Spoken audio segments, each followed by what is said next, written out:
Departure into the runway, then a left turn and a left downwind.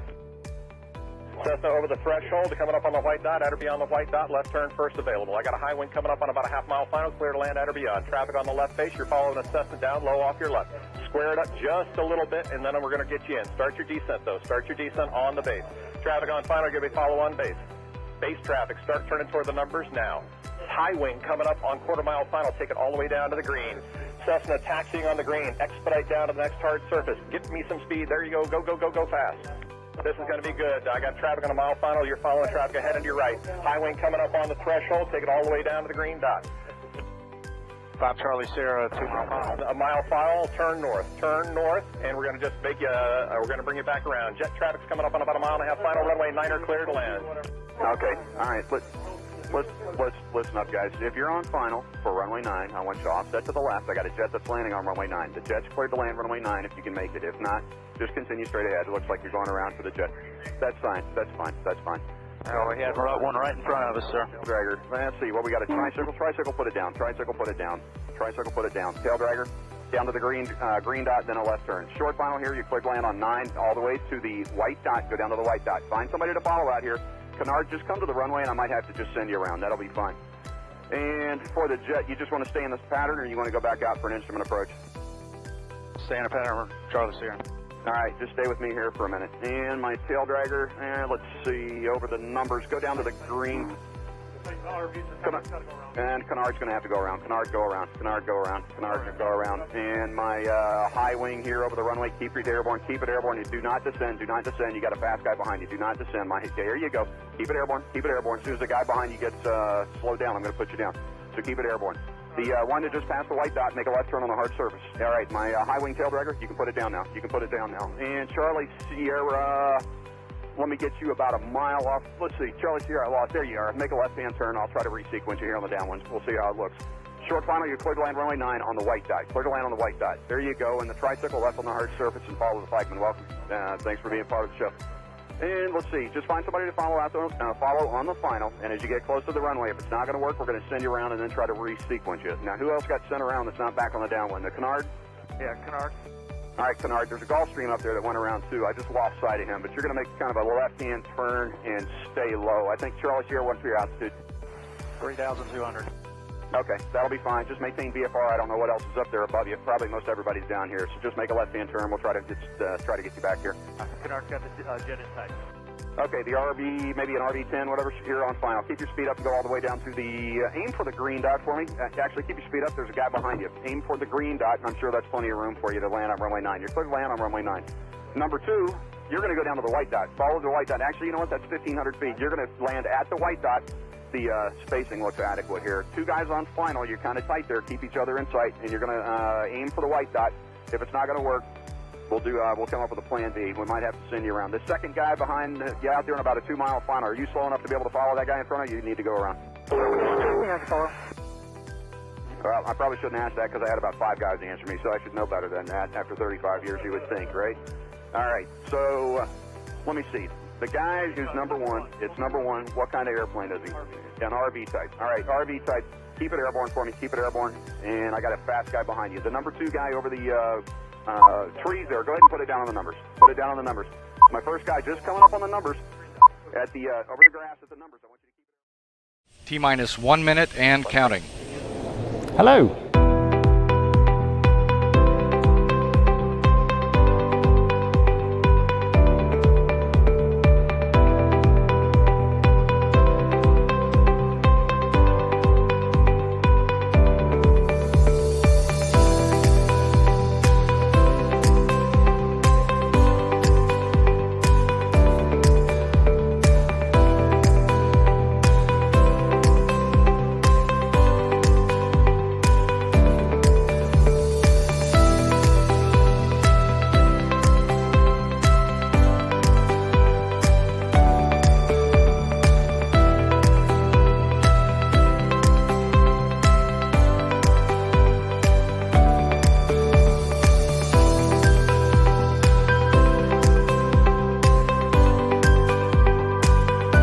Four, three, two, one.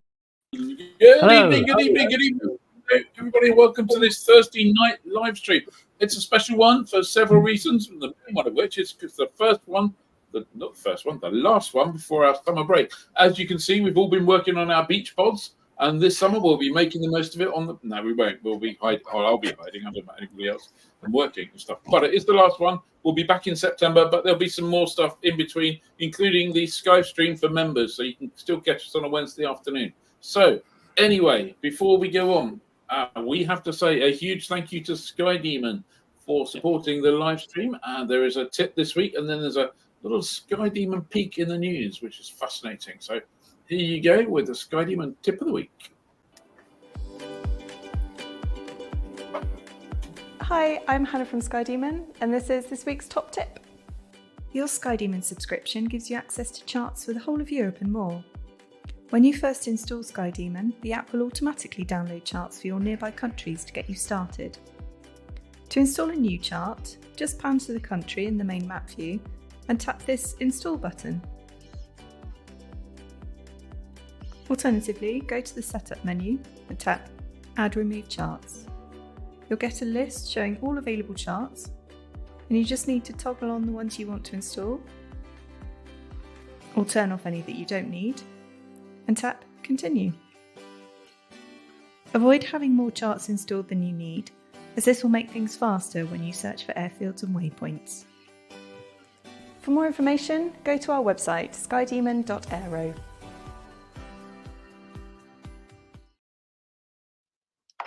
That's a good one. And I hadn't thought about not having too many charts loaded for speed, so I might go and check that. I don't think it's so much the aeronautical data. I think it's all the other data, the postcodes, the roads, the points of interest, all that kind of stuff. It's like, oh my God, I filled the place full of.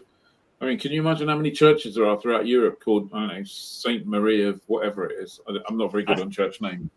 I'm sure there's loads of them. Yeah. Someone help me out on there. Right. But yeah. Yep. So, weather. Simon's not here. He's still on holiday, but he has sent in a recording, which I think we're about to play. Evening all, I hope that you are well. I'm still out and about, hence the reason I'm not live with you this evening. But I couldn't leave you without a forecast, could I? So this is how things look for tomorrow, for Friday. We've got some outbreaks of rain affecting southern parts of England as these fronts move their way eastwards. Non-VFR conditions really in that cloud. It's quite murky. We've got fairly low bases on there as well. Probably 1,000 feet low, tops about 10 to 12,000 feet. Reduced visibility, hill fog, you know, the usual stuff. So yeah, not particularly pleasant in the far south of England. A few showers across western and southwestern parts of Scotland. Here bases around 2,000-3,000 feet, tops of about 15,000 feet. It's marginal, it is flyable between the showers, but they could be quite heavy at times. Elsewhere though, across much of Scotland, eastern Scotland, northern England, the Midlands, Wales, into Ireland, looking flyable bases of around 3,000 to 5,000 feet tops, about 10 to 12,000 feet. Yeah, one or two showers across Western Ireland later on, but generally it does look to be a generally fair day. Now, Saturday looks like this. Probably starting off okay for most of us away from northern and western coast. Fairly bright, generally dry in those areas overall, but there will be some rain across eastern parts of England associated with the occluded front you see there. That gradually clears its way eastwards, bases of around 2,000 feet, tops around about 15,000 feet. Now, following in behind that, we get some pretty hefty showers. Those showers always in the west, but moving their way eastwards and southwards as the day progresses. Some of them quite heavy, so that by midday it's the Midlands and it's Wales that sees the heaviest of them. The risk of some QNIMs in here. Typical bases around 2,000 feet in the showers, tops at about 20,000 feet. Outside the showers, bases more like 3,000 to 4,000 feet. Should be better across the far south of England. Here, fewer showers, higher bases, but pretty windy, gusts of 25 to 30 knots. So not the best of days for many on Saturday. Now Sunday looks a better day, particularly in the morning. Starting off dry, fair, plenty of sunshine for most of us. However, an unstable air mass, so showers are going to be developing. But for most of us, there will be reasonable VFR spells around, but also these heavy showers around and about. You'd put prob 30s on the heavy shower risk. You'd be near a 60 to 70% for the risk of anywhere catching a shower. Bases around 3,000 feet, tops at about 15 to 20,000 feet. The chance of some cunims in there as well. But as I say, probably possible to fly around those showers, and I think a tendency for them to clear from the west during the latter part of Sunday afternoon. So overall, yeah, not a bad weekend. I would say that for most of us, probably tomorrow, apart from the far south of England, and Sunday are looking to be the better of the flying days. Now, my next Aviation Weather School Part 1 course is a live online course. It's going to be held on the consecutive Tuesday evenings of the 9th and the 16th of July between 6:30 p.m. and 9 p.m. So that first one is going to be next Tuesday. So it's presented entirely live by me. You can watch it from wherever in the world you want because it's an online course. And I'll get you more confident with the weather. I'll get you spotting weather windows 5 days in advance. I'll get you really ready for flying this summer. I've got a space left, so if you go to weatherschool.co.uk, you can book that now, and you can join me on the course, and I'll tell you what you really need to know about flying weather, and I will get you flying more. Okay, I will leave you with that for now. Have a fantastic flying weekend, won't you? And stay safe even. Bye for now. Wow. Paul Wheel says, with that plain shirt, the weather forecast had to be pants, didn't it? Yeah. I looked at the BBC forecast for around here tomorrow, and basically it appears to be rain all day, with varying just between 80% chance of rain or 50% chance of rain, but rain from the morning to the evening, full stop. I think tomorrow will be a day for... It's not looking great. There's a weird sound. Someone put a fan on or something? No? No. Anyway, the sound's gone. Right. Hey. Very odd. Well, on the subject of Simon's weather, Nick Allen says, are we getting Simon's weather forecast during the summer break? Yes, Nick. But Simon's weather forecasting remains a member benefit. Obviously, that's a good reason to join the Flyer Club. Absolutely. You just won't get it on a Thursday night on the Flyer live stream, because that's it. Yeah. There'll just be 4 empty red squares. Yep, you'll have to get your SKU fix with the club. So, question of the week. Who wants free beer at Oshkosh? Tell me more, I hear you ask. Well, we've decided that, Ian and I will be at Oshkosh, and if you're a Flyer Club member and you're at Oshkosh too, then come seek us out. We're going to be running probably a WhatsApp group, and we're going to put a get-together at Oshkosh for Flyer Club members, and all attendees are going to get free beer. One free beer. One free beer, not like a night full of... Well, it's not one beer and many straws, is it? Everyone gets an individual beer. Everyone will get a free beer, but that's it. If it turns into a night, it won't be like 20 free beers. Like a continual stream of beer. No. And on the subject of Oshkosh, on the subject of Oshkosh, we've got our top 5 tips for Oshkosh. Video is out. I put a link in the comments, so go check that out after the show. Yep, and just in case anyone asks, as they did before, how they'll find out. Yeah. We need to. We'll buy them. We'll buy them beer, Mike, if they're all Flyer Club members. They're Flyer Club members, absolutely. If they're not Flyer Club members, then they can have water and find someone else to turn it into beer, because we can't do that trick. But basically, between now and then, there'll be an email going out to all members inviting you to join. Well done, Derek. You're more than welcome.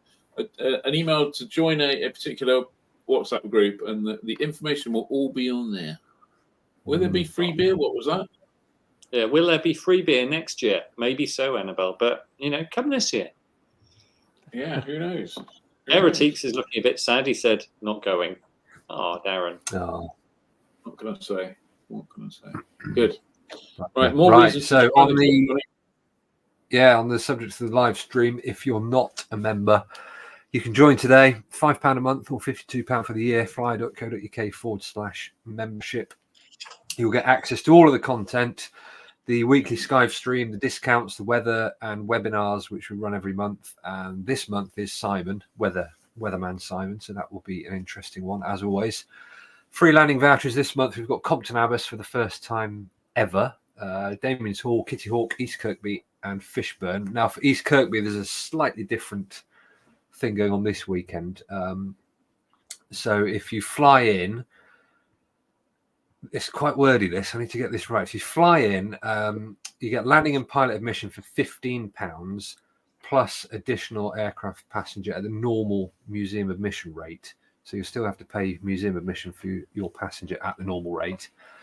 Beyond that, it's free landing voucher redeemed, and then you pay your normal admission price for both the pilot and the passenger. So just this weekend, they've got an event going on.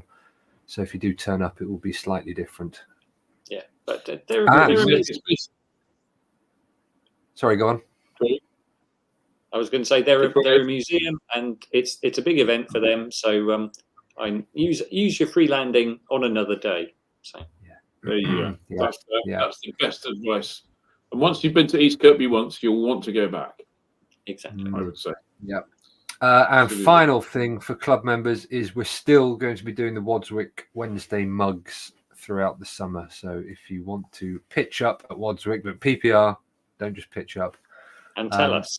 Yeah. Let one of us know. If you go during Oshkosh week, there won't be any free mugs, that's for sure. Unless we're not taking them out to Oshkosh to give them away. So absolutely right. I think are we done on all that on all those benefits? So. Yeah, I think so. It's got to be time for news, hasn't it? Annabelle says if you use all this month's landing fee vouchers, it will save you £45, which is 85% of the cost of your annual club membership.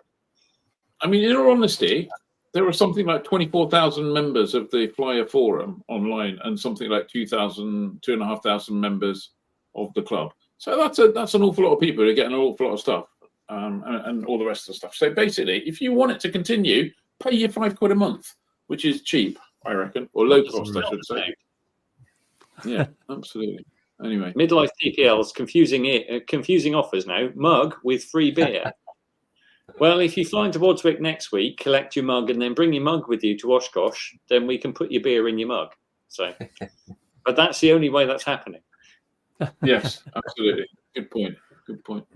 Right. Should we have some news? Absolutely. Yep. So, first news story is that we have a new PDF out. This is the magazine, effectively, that we put together every 4 weeks. It's got the last 4 weeks of content that's been uploaded to the website. As you can see here, the cover story is about flying to Damon's Hall. This was, if you've never flown into Damon's Hall, because of its location with the City of London in the background, as you can see there, it's a little bit nerve-wracking flying in there if you've never done it before. So Claire Bartlett, who used to be an instructor at Damon's Hall, is now an instructor at North Weald, still flies in there occasionally. She's put together an excellent guide to flying into Damon's Hall. That's the cover story, if you like. But there's a whole bunch of news stories which we've had through the month. Plus, there's the latest column from Brian Lacombe, and it is a really good one. Actually, it's about a landing incident when he was flying a twin Bonanza for the first time, and on this twin Bonanza, it has a control column which swings from one side to the other. And as he was flying this, the pilot said, "Would you like to land it?" So Brian said, "Yes, of course, but you'd have to read on. You have to get the PDF to find out what happened next." It is also available on the website to Flyer Club members. Absolutely. Good. Annabelle says, critical question, is it Damon's or Damon's Hall? Oh, Claire B's got the answer below. What have we got? And Darren Eretics, I thought it was Damon's Hall. There we go. Oh, Claire, there we go. The arbiter of all Damon's Hall stuff. She knows. Well, there you go. I would have got that wrong. I'd have gone Damon's Hall. Yeah, but then I would have guessed that. I'm from around there. It's kind of like Damon's Hall, isn't it? Damon's Hall. So I've got So I've got news of a new fly-in that's popped up, and it's at an unusual location because normally fly-ins tend to be grass airfields. This one is at Southampton. So this was posted online in a bunch of places. So on September the 1st, Southampton are having an event. They say arrive between 10 till 12, grab a bite to eat, and then tantalising, they say leave your aircraft here whilst you enjoy the local Hampshire region. Well, there we go. Free landing and parking. Avgas will be available. They do say spaces are limited though. So they provided an email, which I will stick in the comments. It's for a guy called Dan Townsend, and he's clearly doing all the organising. So drop him a line if you fancy flying into Southampton. Yeah, it must have been ages since they've had a fly-in at Southampton. Have they ever had a fly-in at Southampton? They must have done it at some stage in their history, I reckon, but who knows when? Who knows when? Oh no! You were saying Marcus Clark says Southampton is already full. Oh, Wow. Oh right.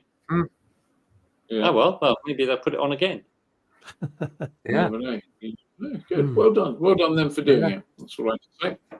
Yeah. Well, you can't go to Southampton, but if you want to go a bit further, you could go to the French version of the LAA rally, which is back this weekend after a break from all the way through the pandemic years. So the flying of the Federation RSA will take place 5th to the 6th of July at Brienne-le-Château, which is in the South Champagne region near Troyes. They're expecting hundreds of aircraft, both. Near where, Johnny? Oh no! I don't know. If there's an E and S in a French word, I'll never pronounce it. I think it's Troyes, but only because I think Troyes. I've been corrected on that before. No, they've spelt it wrong. The French have spelt that wrong. Isn't it under Troyes, not under Troy? Yes. So they're doing it across 2 days, which is a day shorter than normal because the Tour de France passes close by on Sunday, and all the accommodation in the local area is booked up for that. So they're going to be having, obviously, exhibitors, what they call a designer's village, which won't be like Bicester, a trophy ceremony from 4:30 onwards, technical conferences, a flea market. They say quality food, which, well, obviously it will be quality food because it's France. It'll be good. Musical evenings, and the organisers said if you fly in, the rules are simple. Any kind of aircraft is welcome as long as it's got a radio. There's no arrival slot and no landing fee, and free camping under your wing. So just pitch up in the overhead and go for it. Full briefing notes are on their website, which you can link to from our website if you go to the news story on fly.co.uk. That sounds good. It does sound. Yep. I love that bit. It's like just have a radio, no slot, no nothing. Just have a radio and read the news. Act like a grown-up, not like someone who requires a bloody slot and all that rubbish. I reckon the only thing they should change, given the Tour de France is coming by on Sunday, they ought to have like Sunday should be bike hire day and get everyone out there cycling with them. They'd appreciate that. They'd appreciate the company, I'm sure. Yeah. Not. Dave. Yes, so Skyrise is a US company that's developed simpler controls for aircraft, including landing the aircraft by itself. To prove its system, Skyrise fitted what it calls Sky OS to a Robinson R66 helicopter and has flown quite a few demo flights. We featured this whole thing on the website a couple of times and included a video of the R66 landing itself. Now, that R66, which is called Skyrise 1, by the way, will have its public debut at Oshkosh. This is coming up, obviously, the last week of July. Plus, they'll have a simulator for people to try. Although, since it's a hands-free system, that probably what you do is sit there and watch it do its own thing. Yeah. They'll have a chair, basically. Yeah, have a chair. That's right. Yeah. Apparently, the point about Skyrise, of course, is that it's not just for the R66. It's capable of being fitted to any aircraft, what they call aircraft agnostic.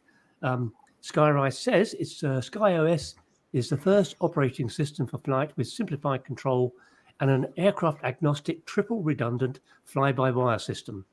By replacing decades-old mechanical controls, creating the first digital backbone for an entire aircraft, Skyrise has completely rethought cockpit design. It looks pretty sensational. Who do you think is going to be the first aircraft manufacturer to pick up on it? Well, I'd like to think Robinson. Oh, yes. Yeah. Could be something that Cirrus might be looking at in 5 years' time, though. Yeah, it could be. The It sort of could, thing could that be. interests them. I Well, it's suspect a version of. the whole idea of learning to fly. I mean, learning to fly is slightly painful and tedious, isn't it? So if you can democratize aviation by going, hey, you can turn up at the aeroplane with your iPhone, and your Cirrus says, hello, I hear you're going to Oxford today, and jump in, fasten your seatbelt, do a little bit, and the aeroplane says, let me help you with that. So Right. Well, it won't be the same, but it is interesting, isn't it? It's yeah. I don't know. I reckon there's probably some Ukrainian drone manufacturers looking at some of the technology and they're going, so we should work that auto land stuff. Those guys, they've really aced it, haven't they? They do appear to have aced it. Yeah, you swipe on the screen to land and you swipe the other way to take off, I'm told. Yeah.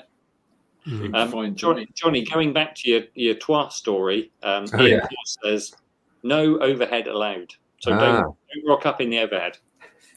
Okay. Read the briefing notes. Yes. Read the briefing. Yeah.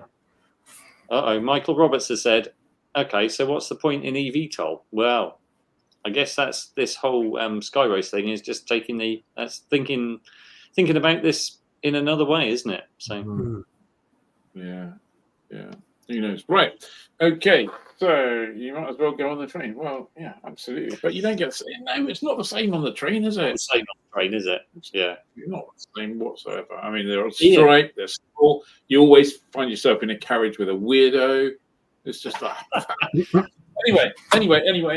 If you happen to be, there's a fairly widespread beta testing community out there for Skydemon, and if you happen to get today's app upgrade, you might have had a look at it and seen there's a little extra thing in one of the menus about configuring third-party devices. So today, I took a little wander and went over to see the people at Skydemon, had a chat with Hannah and Tim, and they were showing me something pretty bloody exciting, I thought. Effectively, there's a module that you can get, and this is what it does. A little short video, see if you can figure it out.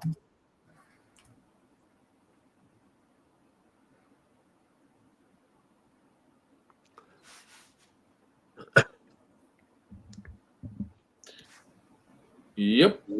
There you go. You can use your iPad or iPhone, and it works on Android as well, wirelessly to push frequencies to your comm. And you can either push it to the primary frequency or you can push it to the standby frequency just by touching the frequency pretty much anywhere where the frequency appears on Skydemon, so for the radio tab and stuff like that. So that will save all that tuning and all the rest of it and stop tuning frequencies. It'll also send things like heading and stuff to autopilot, so that's a good thing as well. And there's lots. I suspect there's going to be lots of other connectivity coming. It's a pretty simple fit as well, I'm told. So look out for that. That is going to be a bit of a. I suspect that the next era of Skydemon and I suspect others will follow. Will be integration into the cockpit. There we go. Already, Skycrow said, "Well, I can't reach my radio, so that's perfect." Yeah. No, so, and I had a go. I kind of like I paired my phone to the Bluetooth module and changed frequencies at will. It worked really well. I thought it was a good little beginning of an innovation. Knowing Skydemon, they're not going to stop there. They'll be innovating until the cows come home, as it were. And I'm happy to say that I provided the stunt radio for this. That was your radio. Your radio is manipulated remotely by many people's fingers, Ed. Oh well, I'm fine with that if it's for Skydemon. Yeah. There you go. Anyway, very good. So I've got some battery news, and it's big battery news too. There's a what the hell? Where did we get that photo from? Not that battery. And I thought it was more interesting than a freaking square box battery. Well, yeah, that's true. But anyway, there's a Chinese lithium battery company called Contemporary Amperex Technology Company Limited. That's a mouthful. CATL is short. They supply most of the world's electric batteries. And they announced really recently some aviation-related news that they flew a 3,600 kilogram aeroplane powered by what they called their condensed battery. Now, they talked about this last year. It's a battery that can deliver 500 watts per hour, 500 watt hours per kilogram. That's about double the storage potential of something like in a Tesla battery. And they're saying these are lightweight, safe, and designed specifically for aircraft. And if it sounds a bit, if you're going all skeptical hat, we heard somewhat from someone who attended the electric aeroplane seminar at Friedrichshafen this year, and there was talk about this. Critically, we don't know anything about the flight or the aeroplane, but CATL says it'll have a 1,600-pound electric aircraft with a range of 1,500 nautical miles flying by 2028. So, well, there you go. There you go. If only we could have someone as a guest who knew something about electric aircraft and charging and stuff like that. I mean, that would be amazing, wouldn't it? And I think we might just be able to sort out that and sort that out in the next few minutes. Which I reckon so. Final live stream thing, which just to remind you, this is the last one for before the summer. So if you tune in next week, it'll be, well, there won't be anything. There won't be anything. So anyway, right, should we bring Phil Kingsley-Dobson on? Let's see. No, I was going to say no because you've got one more news story to do. Have I? Where? That's fine. What is it? What, the last live stream before summer break? Yeah, I just did that. Did you? Yeah. Oh, I completely didn't hear that. Carry on. Okay, Carry on. okay, team. Hands up who heard me say it was the last one before break. Oh, that's weird. There we go. Hello, Phil. Hello. Yes, and you can see I'm at Goodwood outside. It's not too bad, but yeah, it's nice sort of day here, I suppose. It was windy earlier, but it's died off a bit now. Right. There we go. Hang on. Right. That's the layout. There we are. There you go. So, There you go. Philip Kingsley-Dobson, one of the founders of Aerovolt, which is installing electric aircraft chargers around the country. You've also created some software to back up the aircraft and the systems you've got.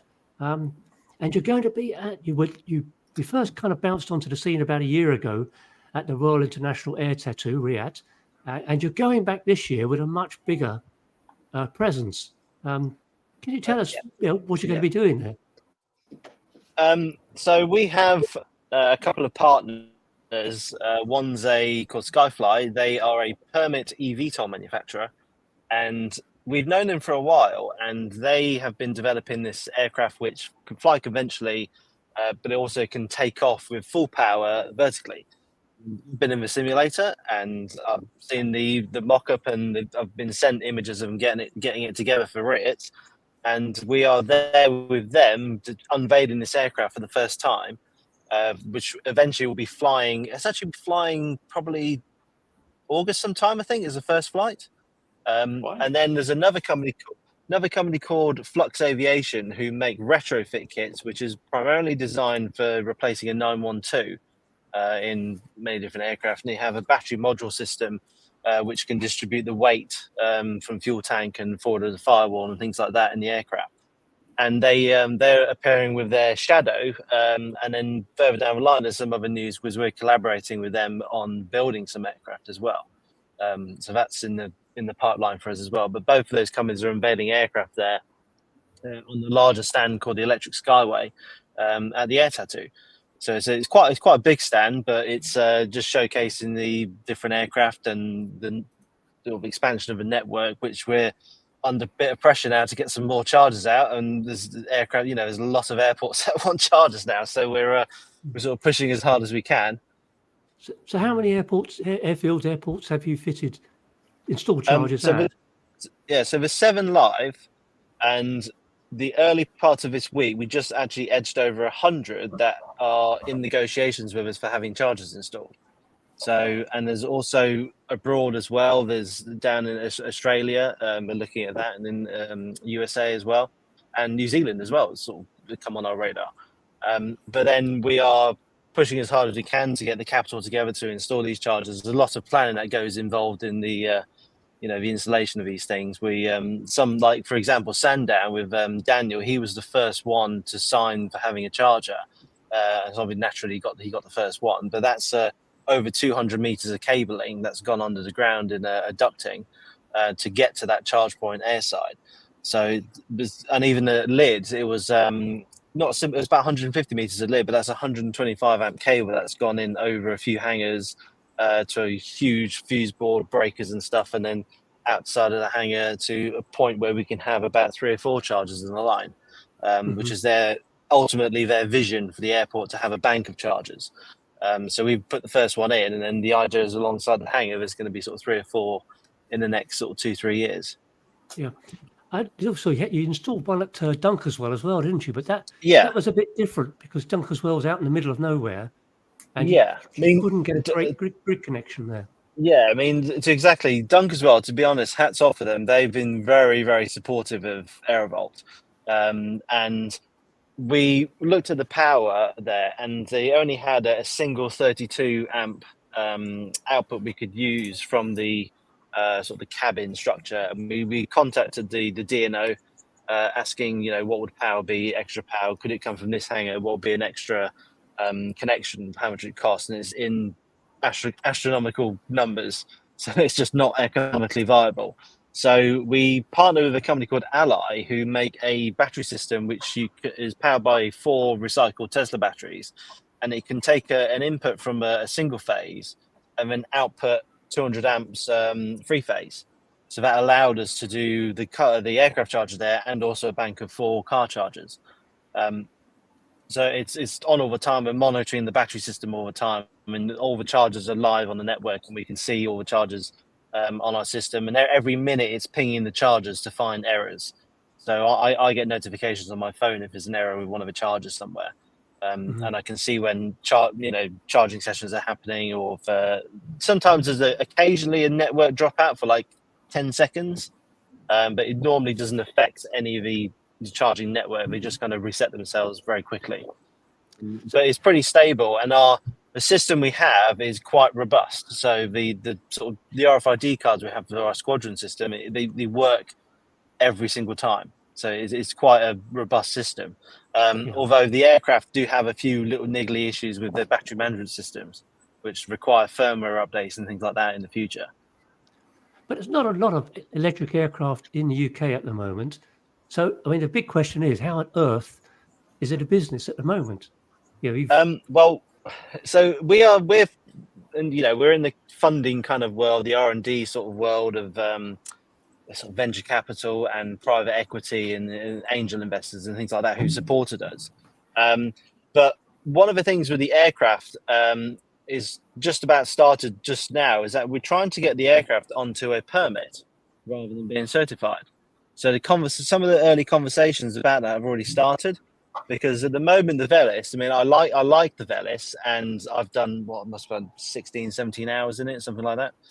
But it's because of its 600 kilo microlight category, the Velis is sitting in a bit of a grey area, and at the moment flying it, you feel like you shouldn't be dealing with all the certification part. I mean, you have to take it to the maintenance organisation. They can't do remote work on it.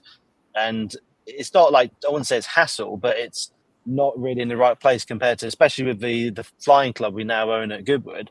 The 2 microlights are dream in comparison to running a certified aircraft.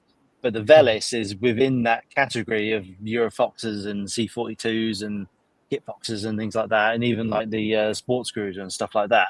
The Velis is that kind of aircraft. And being certified just puts it a little bit out of scope. And people, if they bought one, would find it a lot easier if it was a permit aircraft. And that was also hampering the sales a little bit, I'll say. Right. So when you discover you're looking at the same point of view as you've got a PA-28 or a Cessna, and you've got the same constraints with having a camo and things like that.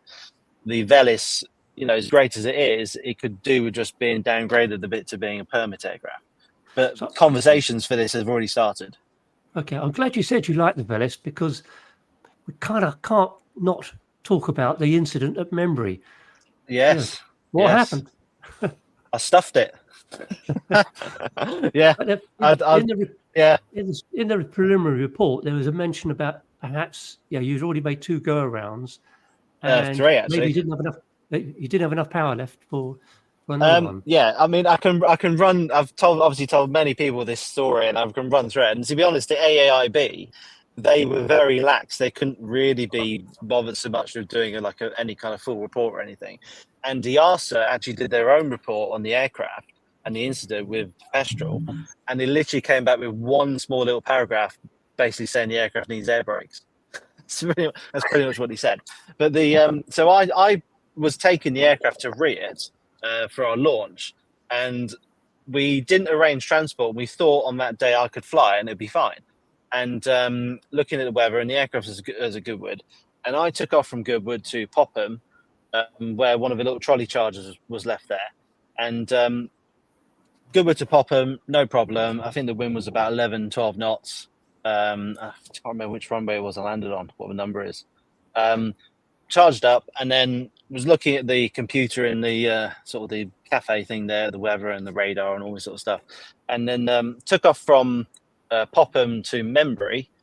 And it was fine until I was probably about 5 nautical miles out from Membury, and then there was a moment I realised the wind had picked up a lot, and the aircraft is very, very sensitive in the wind. This aircraft, and I've only done at that point I've done about 9 hours in it, 8 hours, 9 hours, something like that in it, and thought, okay, this is fine. I should be able to land this, okay. And it was, I've had worse in the C-42, I think, potentially.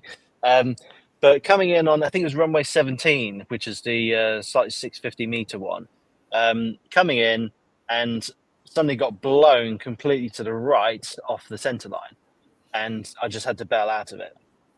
So I went for that runway again, touched down, but I was just too far down the runway. I probably missed the threshold by maybe 250 meters or something like that.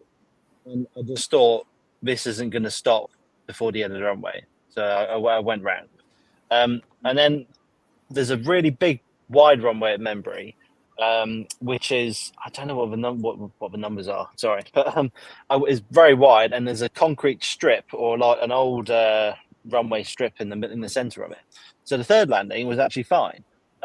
Very heavy crosswind, aircraft all over the place, but I touched down fine, and I could see the concrete strip coming up, and I thought, that's gonna be bad if I hit that. So I then just full pound bailed out of it again. And then the last landing, in the aircraft you've got a 30%, which is your last full go around, and then 15% is you have to land. So I was down to, I think, something like 18% at this point. And then I touched down, but it was too fast. That's all I can say. It was so windy, nose a bit down, too fast, touchdown, back wheels. But then the aircraft just bounce. It has a tendency to bounce a lot. I mean, I think Cliff at Popham, we were saying the same thing last Friday, that the aircraft is a bit it's a bit sort of pivoting on its wheels a lot. And the aircraft is bouncing with the back wheels down, and I'm doing this with the stick to try and stop it bouncing so much. And then too much force, pilot-induced oscillation, I think they call it, and just too much force. The moments on the tail took out the nose wheel. But this beyond the story from that, though, it was stuck at Membury, and we were with Southern Sailplanes, and they were playing cricket in the outside. All these guys are working Southern Sailplanes, and we had to get to Riyadh the following day, and we just stuffed the aircraft. So we were actually calling Zero Avia and Nebo, and how we could get another aircraft, and it couldn't work in time. So we actually faked it. So our back history with me and my twin brother, who founded Aerovolt, we actually build sets and scenery for theatre and TV and all this kind of stuff. And we basically worked with the guys at Membury to fake the aircraft looking in top condition for the show, and no one actually knew it. So we found the bits of the prop. We put the prop together with vinyl and wood and whatnot. We made like a temporary nose leg, and there was a guy there who was really good with carbon and fiberglass work, and he rebuilt the spat overnight and sprayed it and this kind of thing. And then he delivered it the following day, and no one knew that it was actually been damaged. It just looked like it was in brand new aircraft, but it was totally faked. Are you going to fly to Riyadh this year, to the Air 2 this year? we're not going to. We've kind of learned from last year. Even if the weather looks great, don't risk it, because you could, it rears. You've only got a short window to get the aircraft there. You can't from the Wednesday. You can't. You have to either fly in with an exact slot, or you have to bring the aircraft in. And I was, to be honest, the wind was so bad last year on the days we were building the stand. There was no chance of me flying the aircraft in anyway. So this year it is being put wings off in a trailer, off it goes to rear. And that's the safest way of doing it. No matter if the weather looks amazing, if you need to get there exactly this time for a show, don't try and fly it. Even though they reckon you can fly it because it's an airfield, just take it, in a truck. Yeah. So I have a quick question, if I may, just before. It's not actually my question; it's Nick Allen's question, but it's an interesting one about the battery. If the new battery tech does emerge, will the existing chargers work, do you think? So you have to think of the existing chargers like the little destination chargers you get for car charging. So they're currently 22 kilowatts, and they will probably always remain in place, because there is a, even here at Goodwood, you've got BP Pulse with the chargers in the car park. They've got two 50 kilowatt faster chargers and the smaller 11 kilowatt AC chargers. So you wouldn't just bin off chargers, because that's a bit unsustainable and not very economical, but you would upgrade them. So the 22 kilowatts will stay in various places that don't need as demand for charging, and then the key ones initially will go to a 44 kilowatts, and then beyond that there's actually big stuff coming, which is we've already signed deals for, essentially up to 320 kilowatts, and these are really big chargers. But they won't go in the ground for another 12 to 18 months or so. What do you think, if there was any one thing that you could wave your magic wand, if you had one, that would suddenly make electric aviation much more realistic? Is it battery energy density in batteries? Is that the myth? Yeah. I mean, yeah, because even the aviation company we're working with, who building retrofit kits, they've already had samples of these 500 kilowatt batteries, the 500 watt hours per kilo, and they are good. And in a year, 18 months time, there'll be a battery upgrade coming for Valises. So even the Nebo fleet and the one we've got and a couple of others in the UK, they will be eligible for an upgrade, and you will be looking at probably about 2 hours 20 minutes, something like that, for the flight endurance. But then again, we'll be talking, in 18 months' time, once we've just upgraded it, and then you'll be people saying, "Oh, it's still not enough." So with everything with EV stuff, everyone's always moving the goalpost a bit. So at the moment, it's an hour, and there's a lot of I've faced my fair share of negative comments on, the range isn't that good. But as soon as you get to 2 hours and 2.5 hours and 3 hours, people will still be saying it's not good enough. And then you can't win at that point. But the battery tech is moving fast. It's a little bit like a hockey stick. So you've got small kind of a gain, and then suddenly it ramps up really fast. And it is looking like it is going to ramp up really fast. But unfortunately, the car industry will get all the batteries first. So the BYD and Tesla and that lot, they'll have all the 500 watt hour per kilo batteries first, and also the 711 watt hour watt hours per kilo batteries. But the aviation market will be a bit down the pipeline, so you won't see those batteries in circulation and available to the likes of Petrol and Aura and some of the eVTOL manufacturers for maybe sort of 18 months or something like that. Yeah, I think Claire B, who's taught on the Velis, is basically saying 2 hours is good enough for a trainer. Certainly 2 hours make a significant. I've only flown one once for, I don't know, half an hour or something, but the range, a 2 hour endurance would make a significant difference, I think. Yeah, and the batteries have already been produced. They've already done the 500 watt hours per kilo, so it's just a case of getting them.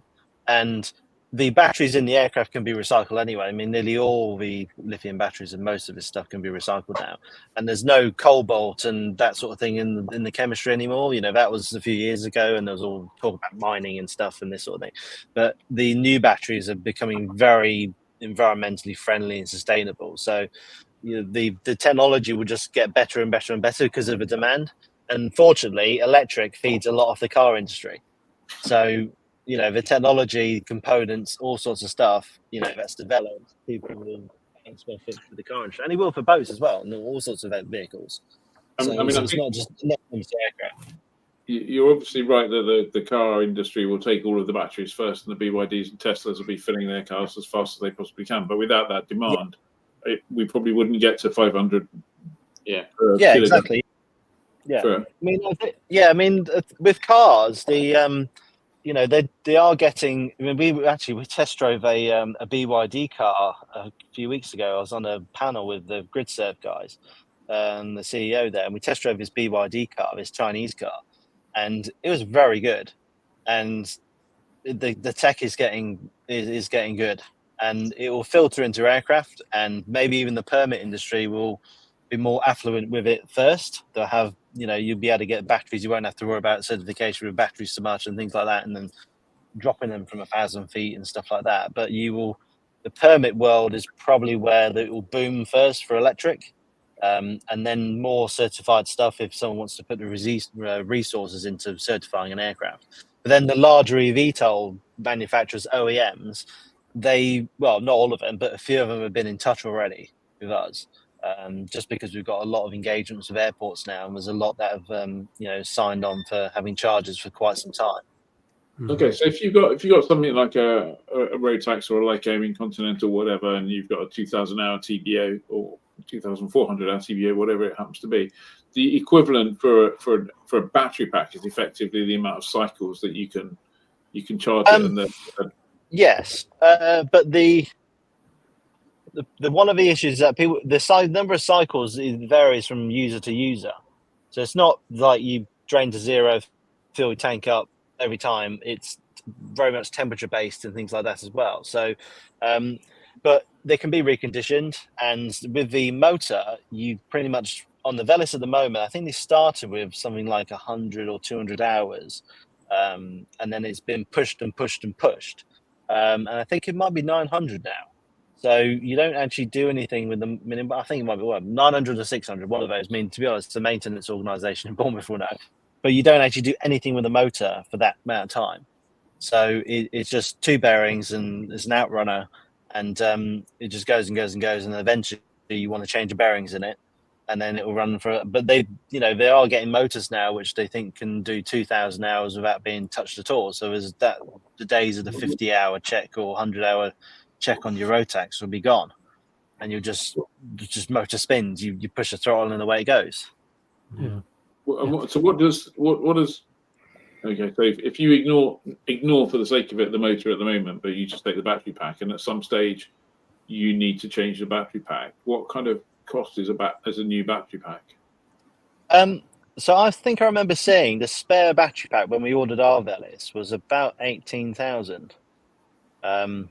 It might be less now because even I think you mentioned at the beginning of this stream that CATL.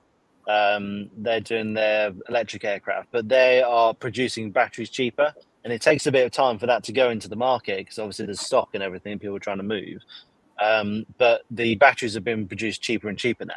So you might find when we come to having the battery upgrade on our aircraft and other aircraft and other sort of Nebo's fleet and everything that they're leasing, you might find they'll be paying 15 or 14,000 for a pack. But at that point, you'll know it's worth it because you're going to get a lot more interest in the aircraft and a lot more people wanting to fly it because it just flies a lot longer. Well, when you think of the cost of an engine overhaul, what it costs to overhaul like aiming on Continental these days, that's a chunky amount of money. Yeah. So, but everything's getting cheaper.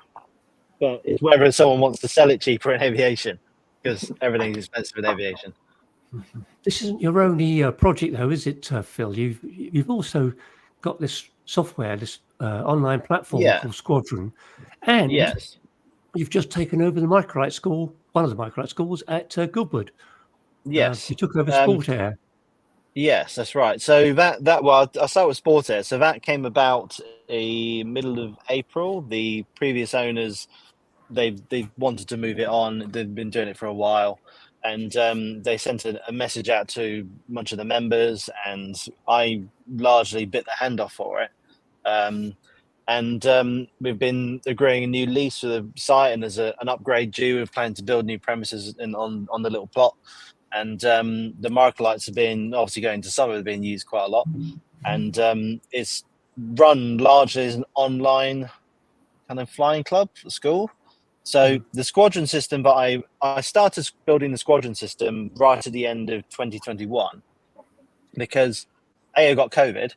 And I'd seen the Velis at Dammers Hall for the first time and saw it, and largely I saw the trolley charger, and I didn't think the trolley charger was very good. So I obviously did a bit of Googling, and there was a Swiss company called Green Motion who'd designed this smart charger version for the aircraft. They'd worked with Perpetual to build this charger.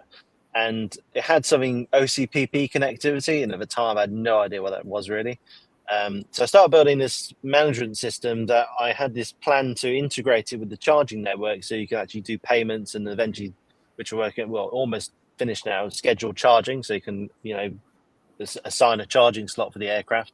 And started working on that. And throughout 2022, I was building the squadron system largely on the kitchen table, and I was trying to get Aerovolt going. I was trying for grants and loans and investors and stuff, and nothing happened for a year. And it was a bit depressing, to be fair. And then, right at the end of 2022, an investor came along, and he'd seen that we managed to get a few airports to agree to have an install done, and basically did like the first check into the company. And then it took a few months to actually get going because we knew we had to wait a while to get these chargers built, because they're all custom built to order, so they're not just like off the shelf or anything. They're all made to order for specific batches and things like that. And then we decided, because we had everything in place, that we could launch at rear. But the squadron system is mainly designed for managing electric aircraft, like an electric fleet at a flying club or just a general fleet, and it's always being constantly worked on and developed. And then you can manage all the payments and the bookings and charger and all that kind of stuff. And it monitors the charge as well. It's constantly looking for transactions and things like that on the network. And then when the flying club came along, I decided that we have to modify the squadron system to be able to manage piston aircraft as well. But all the flight logging, bookings, and managing members, and obviously interaction between members and how they use the club, all was very much shifted online. So there isn't any paperwork that anyone does at the club anymore. So all that's gone online. But the idea is that you can, with the squadron system, because it's managing different parts of a network, you can actually have the same setup at multiple airports. So there is the option to actually expand, have the extra fleet aircraft at multiple airports are all under one thing. So if you're a member at the thing we have in Goodwood, the little club here, if there's aircraft, down the road at Leon Solent or Shoreham or wherever, you can use that aircraft as well within the same system. And it's very sort of interlinked between the members, and it sort of makes sure the instructors can manage their students and stuff as well, and also the billing for various flights and all that kind of thing. And all the billing is all automated based on the logging and that kind of thing. So it's but it was been very well received. I thought it'd be a huge backlash from the members initially, like, oh, what's this new system you're making us use and this sort of thing. But it's actually been received extremely well, and it actually spurred us to actually change the name of the club, but it's coming soon to the Squadron Club. So that's what it will be, and it's almost like a universal sort of term for the whole network of fleet, essentially, but we plan to expand to, because you can use the electric aircraft we've got as well on the same system. Okay. Are you selling Squadron to other people who've got nothing to do with you, or are you kind of... Well, it actually, you could liken it a little bit to an Airbnb setup. So if you have an aircraft that you want to onboard with it, you can, and it does direct payments to owners. So it's all set up to kind of divert payments in multiple directions for owners and things like that. So there's a lot that can be done with it, and I'm expanding it all the time. And I've actually just started working with a bit of AI with it as well, which is to do with weather and organising, rescheduling sessions and stuff based on weather patterns. So if you know the weather's going bad and people don't reschedule or they see a booking, it can basically notify them, understand when the next best slot would be, organize the slots, and then it will do it with AI. And it pulls from multiple different weather sources. Yeah, so we were actually experimenting with that in the workshop yesterday or the day before, and it actually does work. So there's a bit of development to do to make it work on the system, but the actual concept does actually work. You seem quite busy, don't you? Yeah. Yeah, it's very busy. There's a lot of fundraising work that has to be done with Aerovolt. So you always feel like you're constantly fundraising. And we're in the middle of an angel round at the moment, which is actually going quite well. So it looks like we'll be moving ahead fairly quickly. But yeah, there's always something going on, and there's a lot. We have a guy who works for us who's actually called Guy, and he's from the Instavolt Siemens electric car charging world. So he's got an 8-year history of dealing with installations for chargers at, even like some McDonald's and things like that. All the Instavolts you see there, that was kind of his game. And he's joined us, and he's been off to loads of aerodromes, the infrastructure there, talking to owners, talking to shareholders, board members, all sorts of stuff, across the UK. And the reception's been quite well received, for what we're doing. And we're just moving forward as fast as we can with getting more chargers and get them in the ground. Right. Sadly, Phil, we're kind of running out of time very rapidly here. So thanks it's been fascinating for all of us. Just one last question, one final question, just a quick one. Yeah, I know you're a Harley Davidson fan, but yes, given what you've got going, surely you're going to be changing to a live wire, I assume. You know what? Not a live wire, but if you look up Verge motorcycles. Yes, yeah. So I saw them in Monaco not too long ago, and they're very, very cool motorcycles. Even that, you can charge with a normal public charging now with a motorcycle. Yeah. So even that's moving in the right direction as well. And they're very, very, very cool bikes. Very cool bikes. Yeah. So we're not far off the whole you riding your electric motorcycle from home to the airfield, getting in the electric airplane, flying a cross-country flight, coming back home and doing it all electrically. Yeah, and the thing is also, although I've stuffed the aircraft, I've had 2 engine failures in the C-42 with 912 in it, and I can't actually see that happening with the electric, if I'm honest. It's so smooth. You just push and go, and it's obviously very different. There's still wind noise, but yeah, the old piston stuff. I've had problems. I've been taxiing and it's just stopped. The electric just doesn't do that. So, what you have to build the consumer confidence in electric, as it were. Once you've done it enough, you start realizing it is actually pretty good. Yeah. Cool. Well, thank you very much. Yeah. Yep, absolutely brilliant. Okay. Thank you very much, Phil. Thank you, Phil. All right then.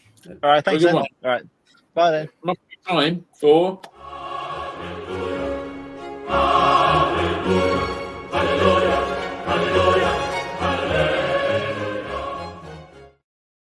I know. And the future, when you're starting with something new, it has to start somewhere. And having people like Phil, who's clearly grasped the nettle and gone running off with it, that's a growing network, isn't it? So absolutely. Yep. Yeah, fantastic.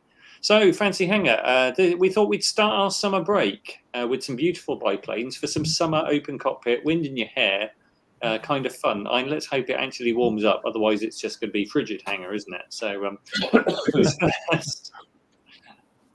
yeah, Dave's first. Yep. Well, I've gone for a Travel Air 4000. Ooh. Here's a very, very pretty one. And the great thing about this, I've actually flown in a Travel Air 4000, not in the main cockpit, but I've flown up front. 2 of us got a flight in California once down the highway there, down the coastline there. It's a lovely aeroplane. I reckon I could make a few bob with that, offering rides off somewhere. Yeah, I like it. 303. Up and down at 303 a lot, yes. Yeah, but radial and biplane. It's hard to go wrong with that, isn't it? So. It's an interesting juxtaposition between the conversation we've just been having about electric, isn't it, and the fantasy hangar, which is kind of we're talking radial biplanes from God knows when. But anyway, Johnny. I've gone for something from Canada, the Fleet Model 9, which of all Fleet's aeroplanes, I think is one of the best looking. Wow. Yeah, so there are 25 built, and there's apparently 2 that are airworthy.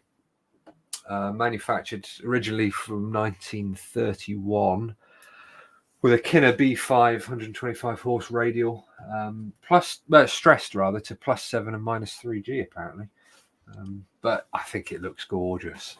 That's a looker and no mistake, isn't it? Cool. Yeah, it is. It is a beautiful airplane. I really like that. Ian, what have you gone for? Well, when I saw the subjects was biplanes, I thought it meant two airplanes. And so, Go on, then. Well, I like a bit of comfort and a bit of space, and I quite enjoy long distance touring. Which, to be fair, a lot of biplanes, and that's not their forte really. So I decided that a Vickers Vimy replica would be a good start. That particular one's powered by a couple of I think V12 BMW engines in the replica. Yeah. And that flew. The Vimy was originally a sort of 3-crew bomber in sort of long time ago, but it's really famous for making the first non-stop transatlantic flight. So I reckon a Vimy would be quite. I mean, it's a little bit noisy and a bit of a brute.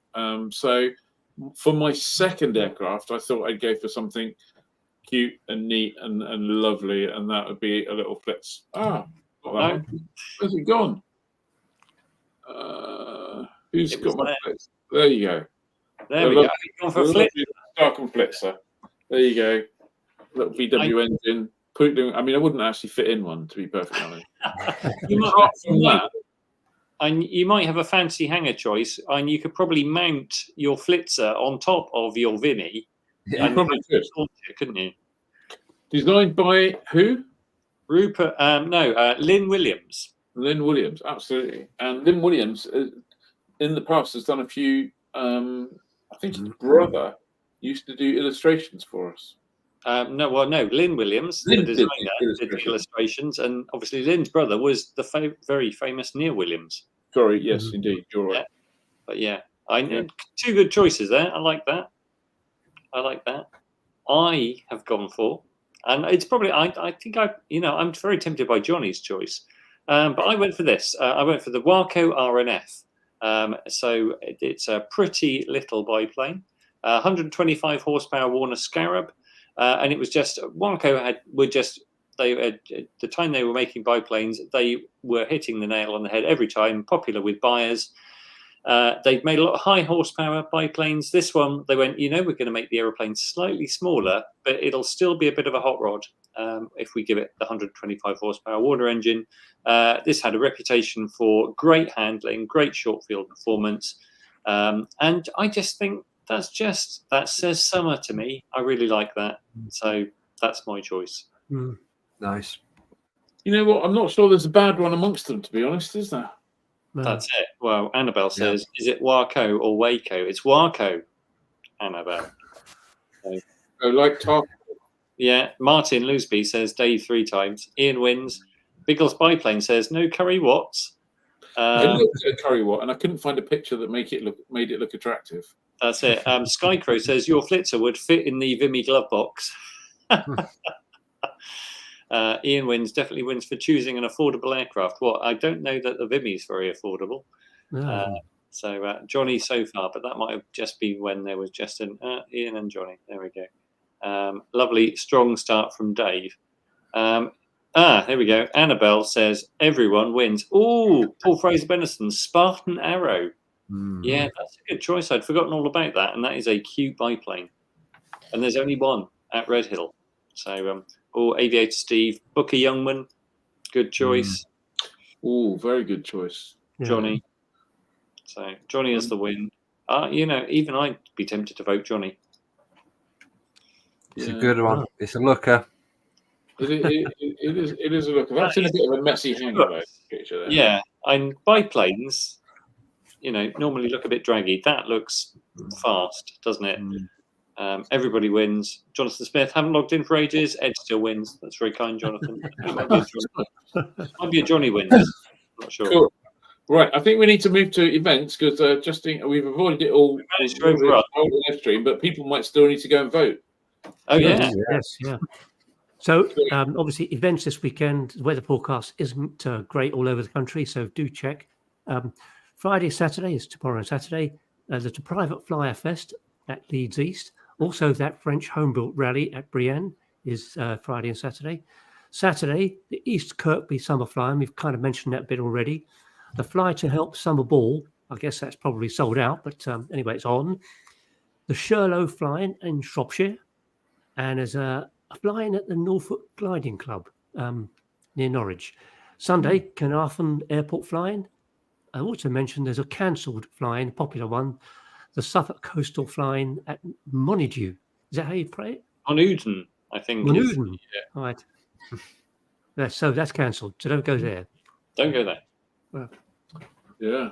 Very well, good. there you go. I think that just remains for me to say a huge, huge thank you for everyone who's watched us so far this year. We are taking a break now. We won't be back next week. Thank you very much, team, for all of your hard work. We will see you next Wednesday on the Skype stream, 3 o'clock. If you're a member, if you're not, then come on, what are you doing? And otherwise, we'll see you at Oshkosh and buy you a bit if you're a member. Fly safe. Have a great weekend. Have a great summer. And we'll see you in We'll do a live stream from Oshkosh, and we might do a little live stream from the hangar at Waldswick and have a little mini fly-in at the same time. Who knows? Anyway, have a good one, everyone. Thank you very much. Bye. Bye.